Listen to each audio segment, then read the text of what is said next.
¿Cómo están, hermanos, amigos, colegas, siervos del Señor? Hoy, junto a ustedes nuevamente para seguir compartiendo la palabra del Señor, donde Dios nos ha hablado, que tenemos que ir en su nombre y reconciliar a las personas con el Señor. Es lo único que realmente es lo más importante, trascendente, cuando el Señor Jesús le dice a los discípulos: trabajen no por la comida que perece, sino por la comida que a vida eterna permanece, el cual el Padre les da. Me gusta ese versículo porque en el contexto que aparece tiene que ver cuando Jesús evangelizó la mujer samaritana.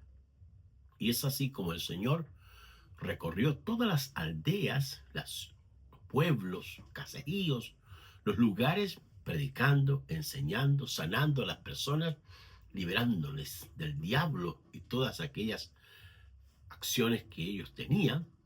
Y Jesucristo fue la persona y es la persona que puede cambiar creativamente nuestras vidas, el matrimonio, la familia, una ciudad y un país. ¿Por qué no decirlo? El mundo entero, ya que el Evangelio fue ideado para predicarlo a todo el mundo. Bien, en el día de hoy vamos a compartir Génesis capítulo 26, los versículos 1 al 6. Reitero, Génesis capítulo 26, los versículos 1 hasta el 5, perdón, hasta el 5. Leemos la palabra en el nombre del Señor. Dice así: después hubo hambre en la tierra, además de la primera hambre que hubo en los días de Abraham, y se fue Isaac a Abimelech, rey de los filisteos, en Gerar. Y se le apareció el Señor y le dijo: no desciendas a Egipto, habita en la tierra que yo te diré.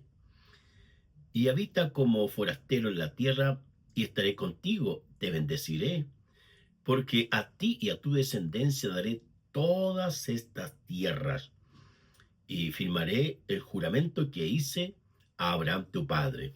Multiplicaré tu descendencia, dice, como las estrellas del cielo, y daré a tu descendencia todas estas tierras, y todas las naciones de la tierra serán benditas en tu simiente. Por cuanto oyó Abraham mi voz, y guardó mi precepto, mis mandatos, mis estatutos y mis leyes. Vamos a hablar el día de hoy el tema: la trascendencia de la fe. La palabra del Señor nos muestra que Dios siempre ha buscado al hombre, y no importa cuánto se puede haber alejado de él, Dios es un Dios de pactos.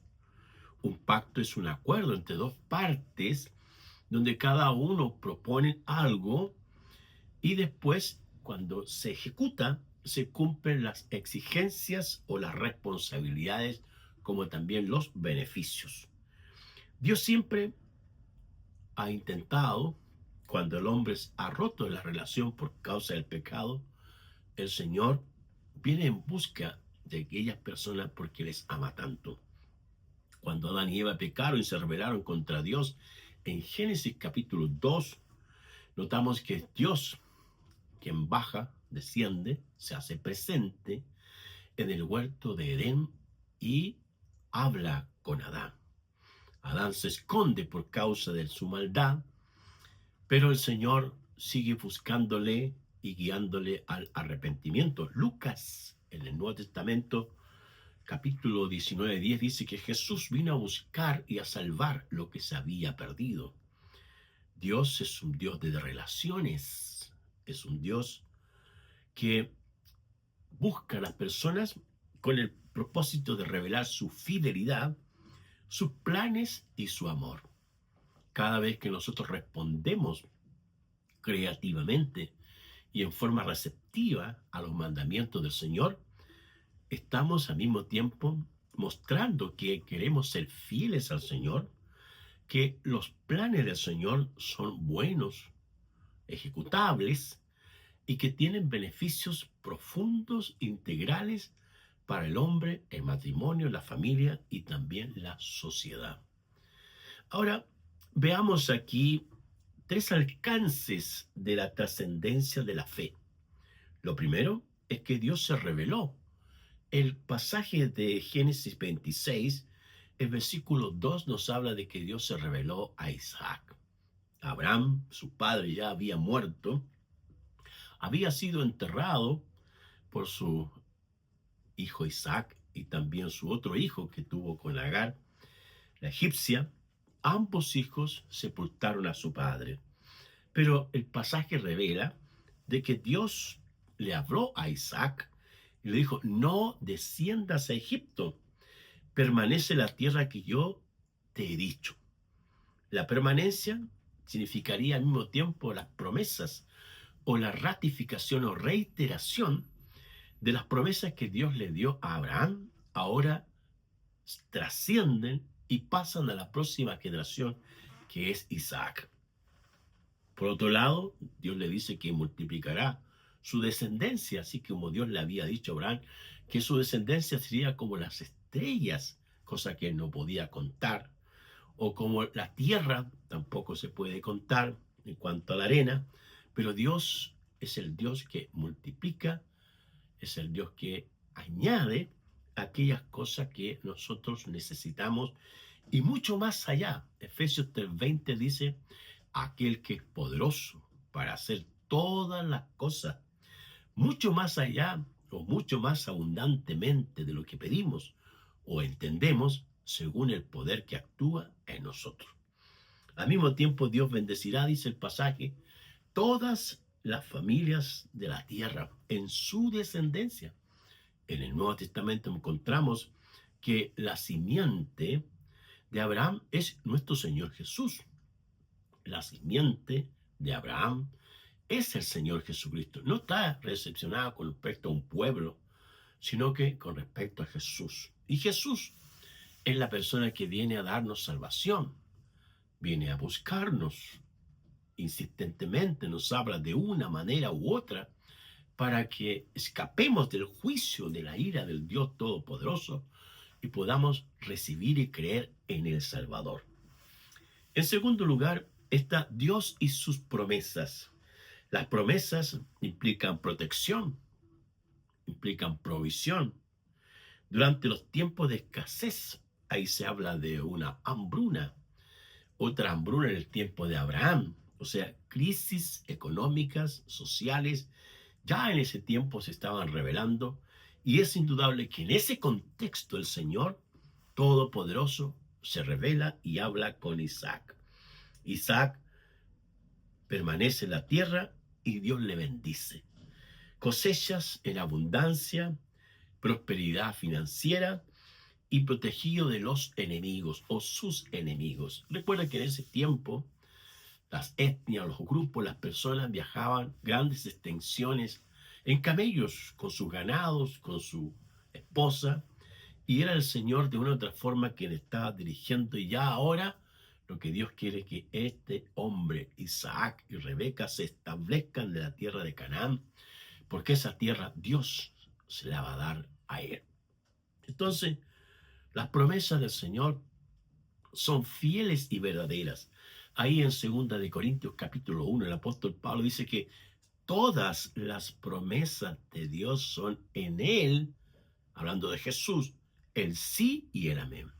Eso significa que las promesas de Dios están escritas en su palabra, que las promesas de Dios vienen a través de Jesucristo y que las promesas de Dios son fieles y verdaderas. Si usted quiere estas promesas maravillosas, cuando Dios dice: andaré entre ellos, seré su Dios, y ustedes serán mi pueblo y me serán hijos e hijas, es lo que menciona la Escritura, tanto del Antiguo Testamento o la revelación primaria, como también la revelación del Nuevo Testamento, cuando Pablo ahí en 2 Corintios capítulo 6 del 14 hasta el 7:1 se mencionan estas preciosas promesas del Señor. Dios es fiel, hermanos. Dios es justo. Dios es santo y nosotros tenemos que también aprender a ser fieles. La palabra fidelidad en el lenguaje griego koiné es la palabra pistis y de ahí viene la palabra fe, fe. Es decir, un hombre de fe es un hombre fiel. Y la palabra incredulidad es apisteo. Es decir, una persona incrédula es una persona infiel. Interesante el análisis sintáctico, verbal, de cómo las palabras tienen su contexto, tienen su raíz, y al mismo tiempo uno puede investigar y hacer una aplicación a nuestra vida. Por lo tanto, todos los creyentes debemos ser personas fieles. Y en tercer lugar está Dios y el pacto con Isaac, un pacto personal.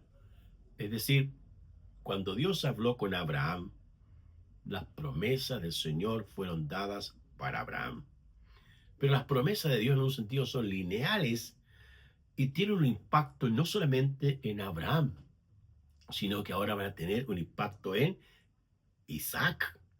Pero así como los hombres mueren, las promesas de Dios se mantienen siempre vigentes porque están sustentadas en el Dios autoexistente que es el Señor. Dios no tiene principios ni fin. Hebreos 13:8 dice que Jesucristo es el mismo ayer, hoy y por los siglos de los siglos. Todos estos conceptos humanos que nosotros usamos para explicar o para aterrizar la temporalidad de Dios, Dios es eterno, Él está por sobre esos conceptos que estoy mencionando en distintos idiomas, lenguas, etc. Por eso decimos que Dios es eterno o que Dios no cambia. Y es porque efectivamente nosotros morimos, nosotros dejamos de existir aquí en la tierra, pero el Dios vivo y autoexistente y omnipresente y todopoderoso Dios siempre está ahí y ha estado ahí y estará ahí. Pero ahora estas promesas se reparten y son enviadas por el Dios que se revela a Isaac. Más tarde Isaac morirá y nacerán dos hijos, Esaú, donde vienen los edomitas, y por otro lado también Jacob. Y Jacob se casa y Dios se reveló a Jacob y se vuelven a reiterar las mismas promesas. Promesas de bendición, prosperidad y bendición para toda la familia de la tierra, no para solamente un pueblo, sino para todos. Eso es lo que Dios desea.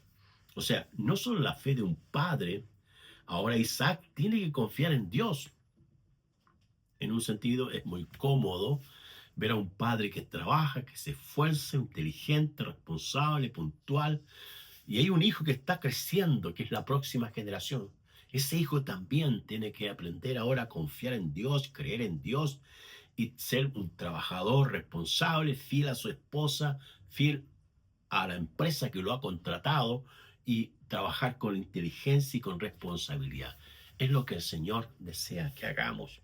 El pacto de Dios con Isaac revela que Dios siempre cumple lo prometido. Nosotros también. El Señor Jesús, en el Sermón de la Montaña, dice que vuestro sí sea sí y que vuestro no sea no. Y todo lo demás del mal procede. Hay una variante lingüística acá que dice del maligno procede. O sea, ¿qué es lo que procede del maligno? ¿Sabe qué? La indecisión. Si el Señor a usted lo está llamando para que usted crea en Él, tiene que tomar una decisión. Sí creo o no creo. Pero es mejor creer que no creer, dijo el filósofo. ¿Ah? Entonces, Dios también es constante. Sus planes no cambian. Dios es un Dios personal. Dios se revela a cada generación. En segunda de Timoteo 1:5 habla de la fe de una abuela llamada Loida, su hija Eunice y el tercero es Timoteo. 3 generaciones sirviendo al Señor. Loida, Eunice y Timoteo. Entonces nosotros también, como hijos del Señor, tenemos que traspasar nuestra fe a nuestros hijos y los hijos a los nietos y así sucesivamente. Este plan de redención, este reino eterno imperecedero que tiene como rey a Jesucristo, estos principios, estos mandamientos que se mencionan acá, donde el Señor le recuerda a Isaac y le dice: por cuanto oyó Abraham mi voz. Isaac tuvo un padre maravilloso, hermoso, por su fe, que escuchó a Dios y guardó mi precepto. Fue un hombre fiel que guardó la palabra, mis mandamientos, mis estatutos y mis leyes. Qué interesante que Dios le habló a Isaac y le mencionó esto, que fue su padre. A mí también, como padre que soy, gracias al Señor, hemos con mi esposa traspasado nuestra fe, nuestros principios, nuestra forma de vivir, que son los mandamientos, los consejos, la palabra viva y eficaz del Señor, a nuestros hijos. Y nuestros hijos ahora tendrán que pasarle esa palabra del Señor a sus hijos. Y es esta fe que trasciende, la fe trascendente, porque es viva y eficaz y permanece para siempre. Bien, para finalizar, la trascendencia de la fe en Dios tiene efectos poderosos de salvación, promesas que trascienden de una generación a otra. Así como la fe, el amor, la fidelidad en Dios son valores y principios eternos, se traspasan a la próxima generación. También está el tema del pecado, los vicios, la inmoralidad, la perversión, donde Satanás destruye una generación y va por la otra, y va por la otra. Por eso es que nosotros que hemos vuelto al Señor, queremos que Jesucristo sea nuestro Señor, el que nos enseñe a cómo vivir la vida cristiana, cómo aplicar sus principios, ya que estos son buenos, son perfectos y son luz en medio de la oscuridad. Y son poderosos para destruir fortalezas y llevarnos así a obedecer al Señor. Oremos. Padre, en el nombre de Jesús, te damos gracias por tu palabra y oramos, Señor, para que tú bendigas a quienes escuchan esta palabra y corra, Señor, como un mensaje de esperanza, de salvación y también de vida. Bendícenos, Padre bueno, te oramos en el nombre de Jesús. Amén. Que Dios te bendiga.